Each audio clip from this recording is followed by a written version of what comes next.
வணக்கம். ஆகாஷ்வாணி புதுச்சேரி செய்தி சுருக்கம் வாசிப்பவர் சரவணகுமார்.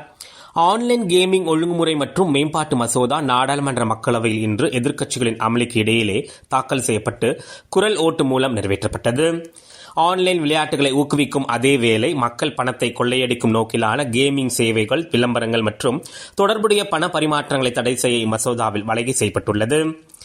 முன்னதாக மக்களவையில் 130வது அரசியல் சாசன திருத்த மசோதா உள்ளிட்ட மசோதாக்கள் தாக்கல் செய்யப்பட்டு கூட்டு நாடாளுமன்ற குழுவின் ஆய்வுக்கு அனுப்பி வைக்கப்பட்டன. அசாம் மாநிலம் குவஹாத்தியில் IIM உயர்கல்வி நிறுவனம் அமைக்கும் வகையில் ஏற்கனவே மக்களவையில் நிறைவேற்றப்பட்ட IIM திருத்த மசோதா இன்று மாநிலங்களவையிலும் அமளிக்கு இடையிலே நிறைவேற்றப்பட்டது. குடியரசு துணைத் தலைவர் பதவிக்கான தேசிய ஜனநாயக கூட்டணி வேட்பாளர் திரு CP ராதாகிருஷ்ணன் இன்று தமது வேட்புமனுவை தாக்கல் செய்தார். பிரதமர் திரு நரேந்திர மோடி, மத்திய அமைச்சர்கள் திரு அமித்ஷா, திரு ராஜ்நாத் சிங், திரு JP நட்டா, திரு கிரண் ரிஜிஜு மற்றும் கூட்டணி தலைவர்கள் உடனிருந்தனர். GST கட்டமைப்பில் உத்தேசிக்கப்பட்டுள்ள சீர்திருத்தங்கள் குறித்து மத்திய நிதியமைச்சர் திருமதி நிர்மலா சீதாராமன் இன்று புதுடெல்லியில் மாநில அமைச்சர்கள் அடங்கிய குழுவுடன் ஆலோசனை கூட்டம் நடத்தினார்.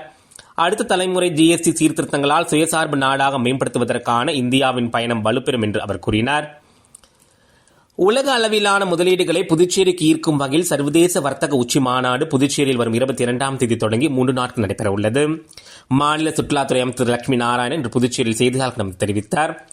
கஜகஸ்தானில் நடைபெறும் ஆசிய அளவிலான துப்பாக்கி சுடும் சாம்பியன் பட்ட போட்டிகளின் 10 மீட்டர் ஏர் பிஸ்டல் கலப்பு அணி பிரிவில் இந்தியாவின் சௌரவ் சௌத்ரி, சுச்சி இந்தர் சிங் இணை வெண்கலப் பதக்கம் வென்றுள்ளது. இத்துடன் செய்தி சுருக்கம் நிறைவு பெறுகிறது.